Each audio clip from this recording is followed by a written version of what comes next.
People, here's some great footage with Bill Daly, Mr. Action from Deer Park Lanes. He tells us how he first got involved with Jeff Kidder, what he did to bring Jeff around to becoming the greatest action bowler for at least a 10-year period, and maybe, just maybe, one of the greatest action bowlers of all time. Actually, that's for sure. There's no maybe there. Check this out.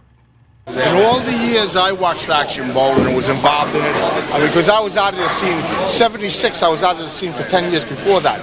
But from 66 into the late 50s, Jeff, when I started seeing Jeff bowl in 76, nobody impressed me more than Jeff did. I mean, the kid had nerves of steel. Always, he was a young kid then. 76, how old? Jeff, I picked up Jeff. I was in the Navy in 71, and I picked him up while I was on leave. He complained to me he had been bowling as an 8 bowler, and he complained to me that he couldn't bowl action anymore because the only people that would bowl him was Oscar Pickenheim and Charlie Faino, and the places where he couldn't beat them in Green Acres.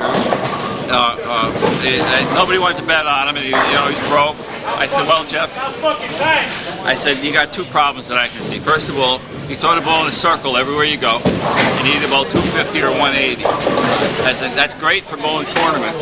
If you're going to be an action bowler, you got to be able to bowl 250s when you can bowl them. But you got to be able to bowl 201 wherever you go. Right. So one of the ways you do that is you quit throwing the ball in a circle at every goddamn spare you shoot. You learn to throw the ball straight as a fucking arrow. And here's the 10 pin, hit the 10 pin. Right. Okay. There's the 6 pin, hit the 6 pin.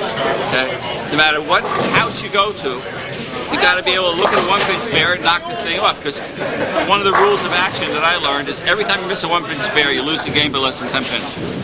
That's just the way it is. Okay. So the first thing I did is I picked this guy up. I taught him how to make spares. Then I took him on a 2-year tour where he never bowled in the organized New York action. I took him to Torrington, Connecticut. I took him to Bristol, Connecticut. I took him to Boston, Wisconsin. I took him to Trenton. I took him to Eastern Long Island. Okay, I took him to Pittsburgh. I took him every place you could think of except the New York action. Then when I brought him back to New York action, I set him up to bowl Charlie Faino in a Green Acres, but I picked a pair where Charlie Faino couldn't just lay it up in that track. 25 and 6 in the corner with a little off-spot head pin. He beat Charlie Faino that night 7 down, and when Jeff was done with that match, that was the Jeff Kidder that you know. That was the Jeff Kidder. The ego, all the heart in the world. The ego and the heart, and the equipment and ability to back up. It's one thing to have an ego. When you go out there against the best bowlers in the world, it's another thing to get the job done. That's right. Okay?